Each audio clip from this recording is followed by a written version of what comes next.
had a moment to actually sit down and do a video, and actually killing two birds with one stone right now because I have an upcoming project and I need to test out some audio sources. So for editing Cat, this sound is coming from the lav mic right now that is hooked to me, connected to the camera, and that's the audio that's recording. And now, this is the sound that is coming from my new Tasman audio recorder hooked up to my Rode Video Mic Pro, which is the shotgun mic, which is sitting precariously on my dresser and facing toward me. So hopefully it's picking up some really cool audio. But anyway, don't have any specific topics to talk about, so I thought I'd give a general life update. And to be real, just to start things off, life's pretty good, and life is exciting. I feel like I'm in a super good place right now, and that's always really exciting, both in my, well, not necessarily my social life, but better in my social life, and then in my career field, and just in my mentality as a person. I think the biggest thing about that is I've made moves toward my future self and the future that I want that have been all successful moves and choices. And that's something that we always wonder and always wish for and always ask ourselves is, are we doing the right thing? Is this the right thing to do? And I think even though there's been a lot of questions, I do think I am making the right choices right now. And that feels really good when you can sort of take that in and see that that is what it is. So starting out with my social life, one doesn't really exist. And as many of you all know, this past year has been a large gap year, or just a year that I've been out of college, because I decided that college wasn't right for me. And probably frustrating to my mom, I've decided not to continue going, and that I have situational depression, which means that my depression is triggered by specific things. And as I've come to learn about myself, college and schooling is one of those triggers, and it can be really harmful for me to be in that environment. So just not being in that environment right now is really good for me. And I kind of want to just take my time and continue not being in that environment. So aside from that, back at home, one thing as a person, I coin terms or I use references in books and movies and stuff to explain things, because as a storyteller, that's one thing that I have large inventory of. It's really interesting when you talk to someone and you listen to how they have conversations. You can really figure out what kind of a person is.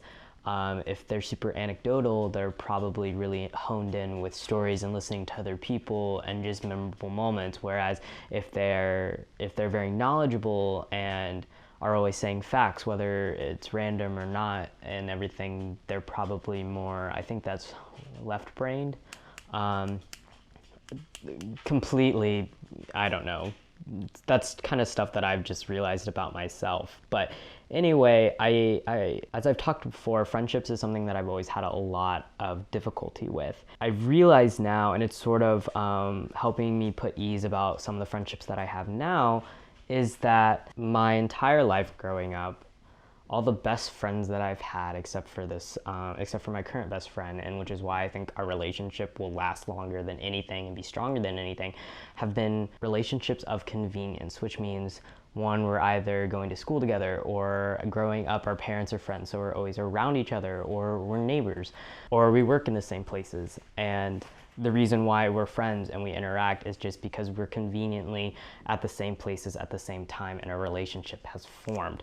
Yeah, that's what I call it. And it's really hard, especially being outside of school and just trying to stay in contact with people who are not around you all the time, and keeping those relationships that aren't convenient for you. And it's something that my current best friend and I have been able to do since we were friends, because we used to go to school together, and then we got really close, and then I left, and it was a lot of us just having to meet in the middle and just talk. We didn't see each other for 2 years almost, because it was really hard to do that. But we still have that friendship, and we have such a tight connection and a tight bond, or at least I believe we do. I'd trust her with anything.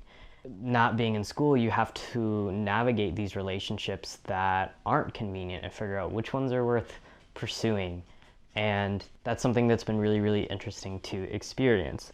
Aside from that, in terms of my career path, and I say this to anyone when I'm talking about my college experience, one of the biggest reasons why I left college is, as an artist or as a creator, unless if you're going into a specific profession, like if you're going to be teaching this or not, your biggest benefit is going to be the experience you have over a piece of paper or credits saying that you were able to bung down and take these classes and deal with the crap, and you were able to do that. In this situation, experience overrides education. And I hate saying that because you can still totally learn while not being in school. What I'm meaning is your experience in whatever you're doing is going to be more important than any core content education you might receive. And I'm gonna probably get a lot of smack for that. But especially as an artist, that's what people are looking for. You're gonna spend years figuring out what your niche is and what you're good at and what you enjoy doing. And the faster you can figure that out, the quicker you're gonna be to the place where you are financially stable enough to do what you wanna do and are happy doing what you wanna do. Ooh, come on, Jesus Christ. So now outside of school, I'm getting more work as a creator than I was in college. And that's super exciting for me because I'm working at places that I generally like to work at. And they might not immediately be like, one's a retail store and then one's a climbing gym, but I'm doing the multimedia for them in those situations. So you can always find a way to do it. And I'm super psyched about that. It makes me, it's just, there's no words to explain the feeling of I'm getting to do what I want to do and what I want my career to be. That's another thing also. I'm filming on a new camera and a new setup, and I'm testing on new audio for what I want to pursue. I like video in terms of the film industry. I'm probably not going to make it in terms of anything like this because I'm a screenwriter. That's what I like to do. I'm just doing this right now because this is how I can fund my way through life so that I can continue pursuing screenwriting. But filming on a new camera setup, following photography because I like photography.